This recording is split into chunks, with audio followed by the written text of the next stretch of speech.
is this guy selling this place to me or what? Because I'm buying, dude. He's like, you can get a sick-ass dumpling for 1 cent and then some sick-ass heroin for 3 cents.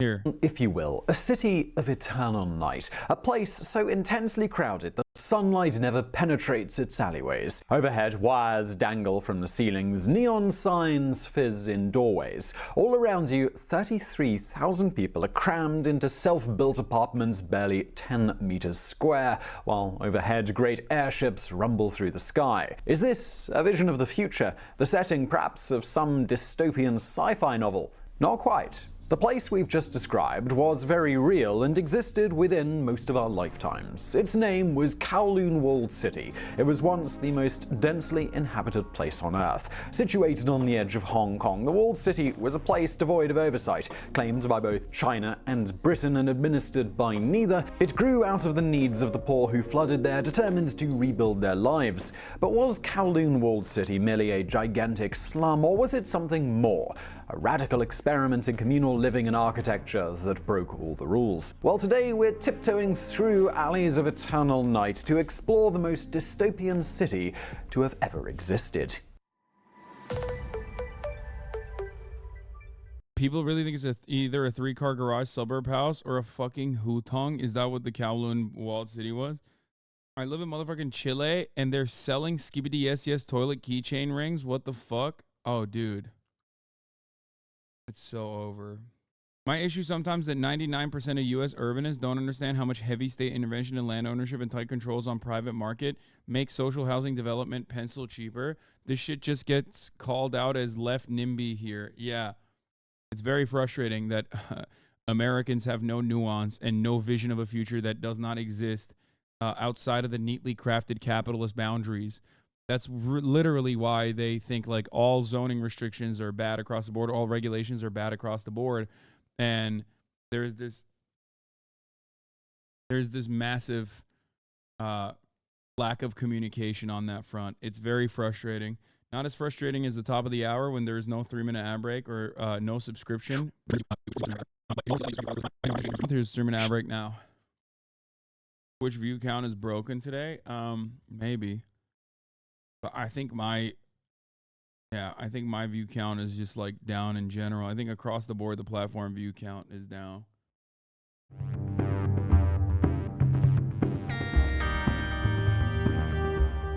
The standard image of Kowloon Walled City preserved in pictures is of a high-rise slum surrounded by skyscrapers, more or less how it looked at the moment of its demise in 1994. But to understand how this concrete behemoth came to exist in the first place, we're going to have to travel back through time all the way to 1839. China is still ruled by the Imperial Qing dynasty. The British Empire still straddles the globe. And these two global powers, they're about to go toe-to-toe in a fight that will reshape Asia. The First Opium War was as one-sided. Am I crazy or is this video lagging? As watching the Incredible Hulk step into a ring with the Andrex puppy. By 1842, China had lost so badly that it was forced to hand over Hong Kong to the British. However, the Hong Kong the British received in 1842 was smaller than the Hong Kong we know today. Specifically, the area of Kowloon was just outside. And it was here, in Kowloon, that an old fort lay. Dated to the Song dynasty of 960 to 1279 AD, it was this semi-forgotten building that would one day form the core of the walled city. The 19th century progressed, with China losing yet another opium war to the British and handing over yet more territory. By the time Beijing had also lost the First Sino-Japanese War in 1895, the Chinese state was effectively unable to control its borders. This may be why the British were able to force yet another treaty on the Qing, finally giving them control of Kowloon. But the British Empire had a bit of a problem. While China might be weak, it was also very big and very... This guy's awesome, by the way. Geographics. We watched his video on the Japanese war crimes. Horrifying war crimes of Japan during World War II.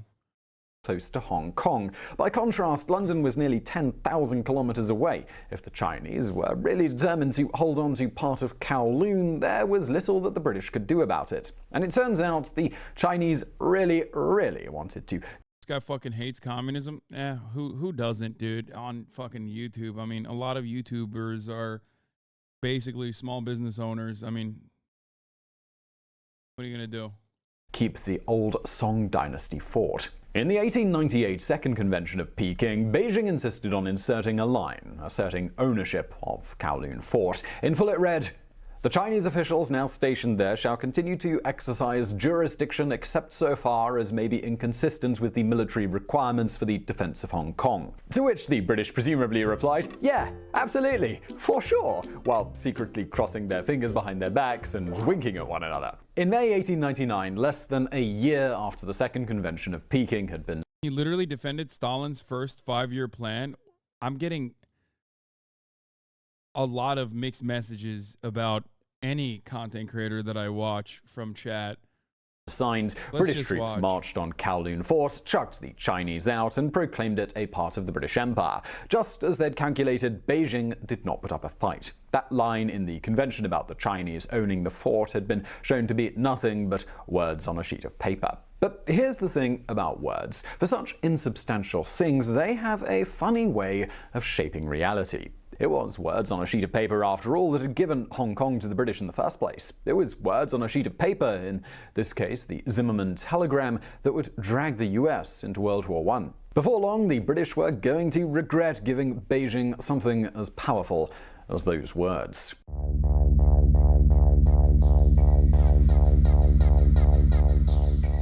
You can trace how the fortunes of both China and Britain changed over the 20th century by looking at how the British treated squatters in Kowloon Fort. In June 1933, for example, the colonial government in Hong Kong became concerned about Chinese peasants living in the ruins. So they drove them out. While the peasants complained to Beijing, Beijing was essentially like, guys, we already lost like 2 opium wars, we're not going to fight the British again. And well, that was that. Peasants driven out. But jump forward 20-odd years and things had changed. In 1947, the British Empire was still reeling from the near-fatal blow that it had received in World War II. Across the border, China was devouring itself in a bloody civil war between communists and nationalists. As the bodies piled up, thousands fled across the border into Hong Kong. Destitute, in need of a place to live, many of them converged on the Kowloon Fort. By 19... Oh, there's a good reason Chad is giving you mixed stuff on him. He does not write his own stuff. He's effectively talking head at this point and pushes a bunch of different narratives depending on who's writing for him at the time. Wait, what? Isn't this guy more of a professional YouTube host for a few different information channels? He doesn't really write the videos. They do normally do a decent job of giving credit to the writers.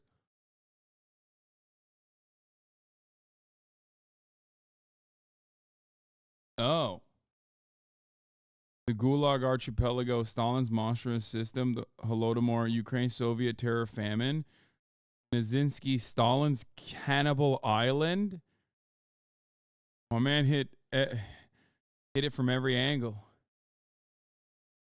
1948. Okay, I just want to know more about this. This seems cool. Okay, Chinese refugees were squatting there. That January, the colonial police tried to eject them. On January the 12th, officers marched into Kowloon Fort expecting a routine removal. What they got instead was 2,000 angry refugees attacking them with rocks. The resulting street battle was a disaster for the police. Although luckily no one was killed, 6 were injured and the fort had to be surrendered to the refugees. Now, could the British have taken Kowloon Fort if they really wanted to? Well, absolutely. This is the British Empire we're talking about. These are the guys who conquered half the bloody world. But 1948, it wasn't a year when the Empire felt like conquering anything. London had barely survived World War II. The Empire had just lost India in an orgy of ethnic cleansing known as partition. There simply wasn't the will to spark trouble in Hong Kong too. So the colonial authorities, they retreated, biding their time. In the end, they would have to wait decades. On the 1st of October 1949, Chairman Mao's communist forces declared victory in the Chinese Civil War.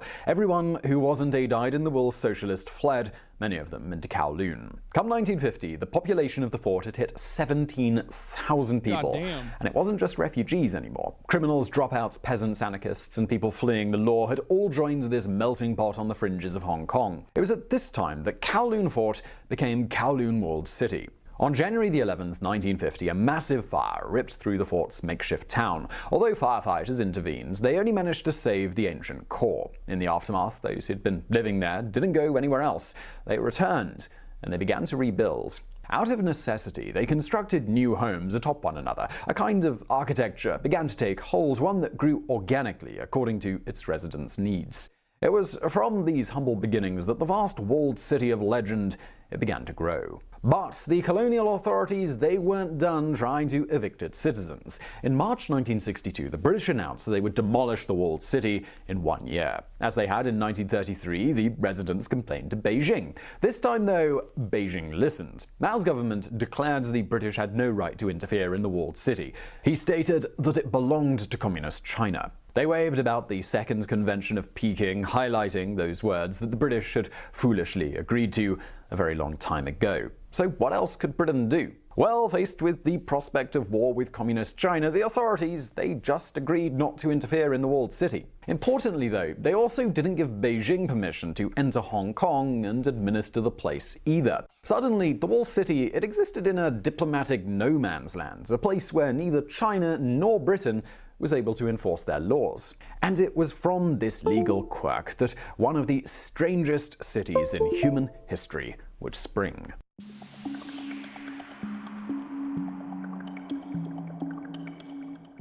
Okie dokie, so that's the story of how Kowloon Walled City came to be.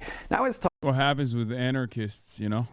They just, how they build their chaz. It's the Chinese chaz. Huh. Why isn't it working? Oh, it is working. Not a single one build a shower.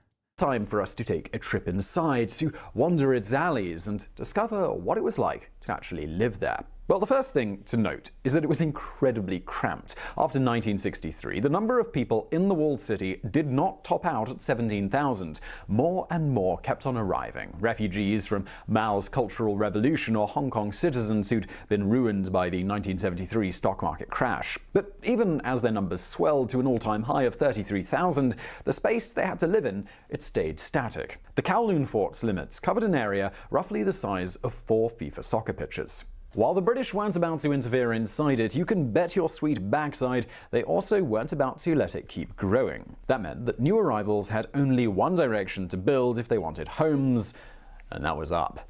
By the 1980s, the walled city reached 14 stories into the sky, the maximum it could hit without causing serious risk to the planes landing at Hong Kong Airport. The rickety towers that made up its height weren't apartment blocks that you or I would recognize. While some residents had normal-sized living spaces, the average block in the walled city was effectively a whole bunch of 30-square-meter apartments balanced precariously atop one another. In some blocks, these one-room apartments were barely 10 square meters, smaller than the average American bedroom. And yes, we totally looked up the size of the average American bedroom for this video. I mean, who knew that anyone was actually counting? Within these tiny apartments, you would have multiple families living. Typically, 3 or 4 generations would live in a space not much bigger than a closet, the kids doing their homework in one corner while mum and pop ran their business from the front. You feel like he's getting aggressively more British? You can't get more British than him being like, well, this is the British Empire after all, 13 colonies. So I think that was when he hit he hit peak England when he said that.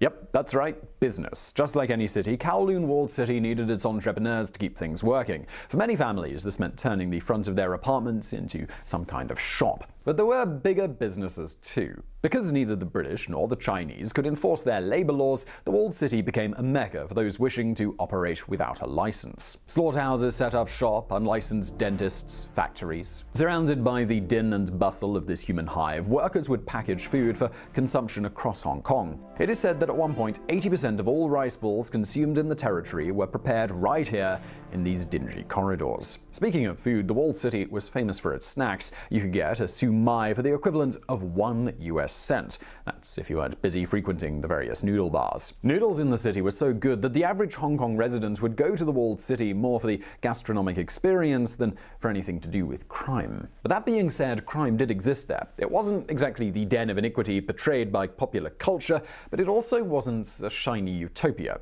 And now it's time we met the shady people running the show. Organizing anarchy. With no nation able to exert control over the walled city, you might be wondering how it didn't just transform into a permanent Hunger Games. The answer is that there were people enforcing order amidst chaos, but it wasn't the police. In this city, it was the Triads that caused Let me get. Yeah, let me guess. Of course, whenever there is devastating levels of poverty, there's always going to be a hierarchy that forms. And of course, that hierarchy, if it's not going to be the government, is going to be organized crime. Pulled the shots. While the Triads are synonymous in Western culture with violence, within the Walled City, their role was different. Lacking anyone else to do the job, the Triads were basically City Hall. They organized waste collection, recruited a volunteer fire department, kept order in the cramped alleyways, paid elderly residents pensions. There was even an old folks' home located in one of the blocks where the Triads arranged for the old and infirm to be looked after. But still, criminals are... Never mind. It's actually better than local government.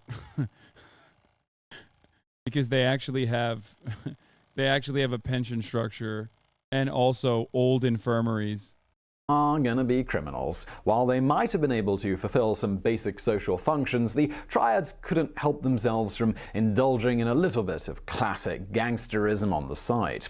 The most destructive, of course, was the drugs trade. Getting high in the Walled City was an absurdly easy thing to do. Opium dens flourished in its darkest corners, while the rampant heroin trade allowed you to go on the nod in the comfort of your tiny home. There was even a hierarchy of drug users. The wealthier indulged in opium, while those less well off shot heroin. For the equivalent of 3 US cents, you could drift away. Okay, damn. This shit is on the cheap too, man.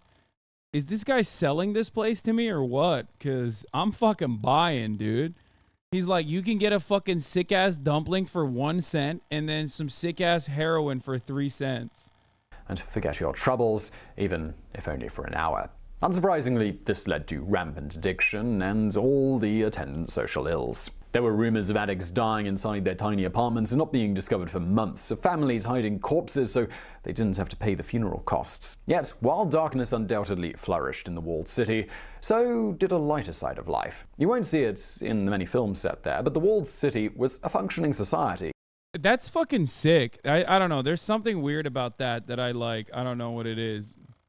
It had schools, kindergartens, libraries. There were even 2 temples you could pray at, one squeezed down in the darkness of the lower floors and one situated beneath a skylight that was frequently buried under garbage. People did normal jobs here too, albeit with a unique twist. There were mailmen, a whole bunch of them. Each day they would spend 8 hours scrambling up and down the infinite blocks, navigating the preposterous numbering system, squeezing through alleys which were an average of 90 centimeters wide. Because it had grown without any central planning, walking the Walled City wasn't like walking a normal city block.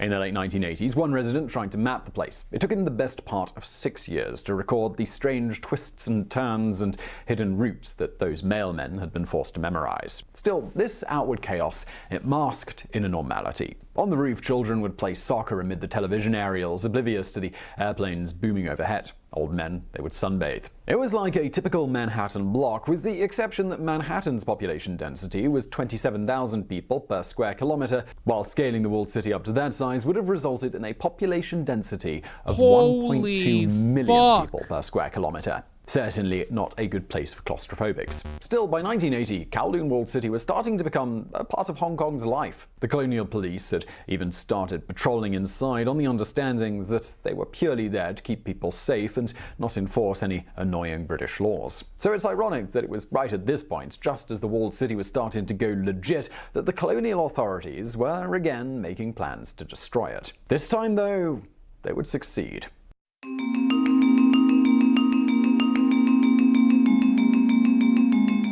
In early 1986, Sir Edward Yoder was a man with a problem. The colonial governor of Hong Kong, he was all too aware that Britain's time in the territory was coming to a close. 15 months earlier, in December of 1984, Beijing and London had signed the Joint Declaration, paving the way for Hong Kong to return to China in 1997. There was just one problem. Edward Yoder had no idea what to do about the Walled City. Like most of the Hong Kong elite, Yoder considered the ungovernable block in Kowloon to be an embarrassing slum, the sort of place that gave refined gentlemen nightmares. He also considered it a perfect propaganda gift to China. Yoder's thinking went like this. If Hong Kong was handed over to China with the Walled City intact, Beijing would immediately use it to kick the British. And the last thing a loyal man like Yoder wanted to do was embarrass the crown. From this worry grew the long process that would lead to the Walled City's destruction. The first any of the inhabitants heard of this was at 6 a.m. on January the 14th, 1987. That humid day, 300 People say Wikipedia reading YouTuber Let's Go, but like, Yeah, it's better than me fucking reading the Wikipedia. You know what I mean? I'm not gonna sit there and read it.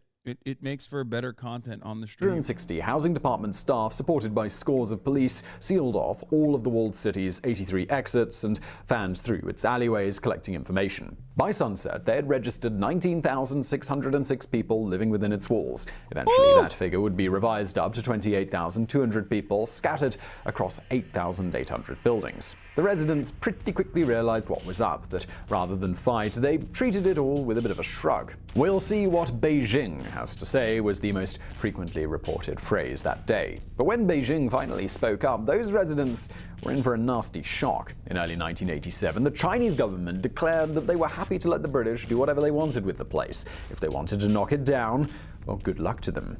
See, while Kowloon Walled City was safely within British territory, the Chinese were happy to kick up a fuss over it as a way of reminding London that Beijing might be down, but it wasn't out. Now that they'd got Hong Kong back, Beijing no longer needed that reminder. In fact, they'd much rather see the walled city in ruins than have to deal with it themselves.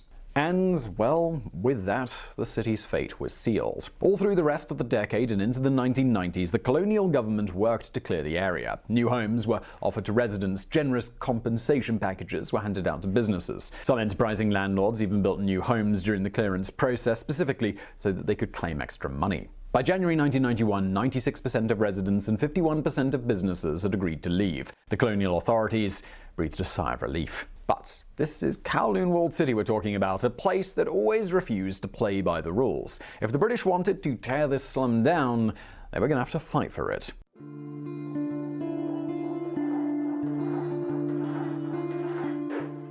Throughout 1991, there were warning signs that not everyone was happy with the demise of the walled city. Union Jacks were burned in the street while protesters waved Chinese flags. But still, things remained mostly calm that summer, if a little tense. Come late fall, though, they finally exploded. On November the 28th, protests broke out outside Hong Kong's government house. Angry former residents marched through the streets before finally erecting a new tent near Kowloon City. The following year, 1992, there were skirmishes at the walled city.